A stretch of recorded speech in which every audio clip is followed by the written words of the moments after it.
पूरे बलूचिस्तान में मरी कबाइल की खातून है। हरबियार मरी क्यों नहीं बोला?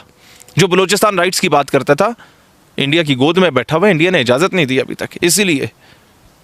और फिर ना कोई मरी कबाइल का बंदा बोला, ना कोई बुकटी कबाइल का बंदा बोला, ना कोई मोहम्मद हसनी कबाइल का बंदा बोला, ना कोई मोंदरानी पेरोजानी, कोई क्यों नहीं बोले? अवाम तो बोल रही है सरदार किधर है, अवाम तो बोल रही है नवाब वडेरे जागीरदार किधर हैं, क्योंकि वो इनका कुलीग है। वो इस हमाम में सारे नवाब वडेरे जागीरदार नंगे हो चुके हैं।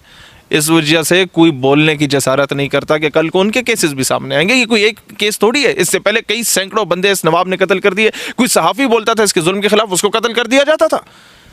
कोई नहीं बोलता था। ख्वाब गफलत से बेदार होने के लिए कौम तैयार ही नहीं है। तो फिर इंतज़ार करो अपनी बारी का, इंतज़ार करो कल तुम्हारे मुंह पे तेज़ाब फेंक के तुम्हें कुएं में फेंक दिया जाता है और तुम्हारी लाश भी नहीं मिलती। इनकी तो लाश मिल गई तो फिर वावेला मच गया सोशल मीडिया पे।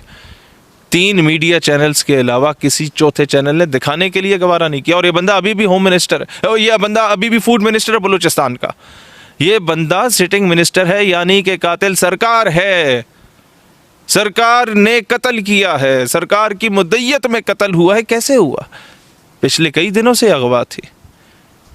इस औरत का हस्बैंड और उन बच्चों का, मकतूल बच्चों का बाप कई दिनों से एप्लीकेशन लेके लोगों के पास फिर रहा था।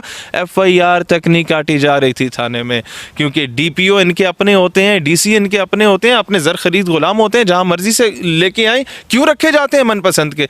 करें स्मगलिंग, लूटे बलूचिस्तान के ज़खायर को, उसके वसाइल को, और फिर अवाम को बोलो तुम्हारा पैसा तो कोई और खा गया, और अवाम से फिर पाकिस्तान के झंडे जलवाए जाएं।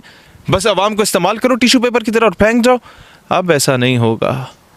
अब इन बलोचों के लिए, इस बलोच खातून के लिए, इस माँ के लिए और उसकी वो मासूम बेटी जिसके साथ वो सरदार रोज़ाना ज़्यादती करता था, और वो 2 बच्चे जिनकी लाशें कुएं से बरामद हुई, उन सब को जिन पे तेज़ाब फेंका गया, उसके लिए अब उनका पंजाबी भाई आवाज़ उठाएगा। मैं ख़ुद को कभी पंजाबी नहीं कहता, लेकिन वो मुझे पंजाबी कहते हैं। मैं आवाज़ उठाऊंगा, सिंधी आवाज़ उठाएगा, पठान आवाज़ उठाएगा इंशाअल्लाह ताला। बलूचिस्तान का किसान मजदूर हारी कभी खाली, कभी उसके साथ अगर जुल्म किया जाए तो अब पूरा पाकिस्तान उठेगा, तब जाके पाकिस्तान मुस्तहकम होगा। और ये आवाज़ मैं कहता हूँ कि 48 घंटे तक अगर ये नवाब गिरफ्तार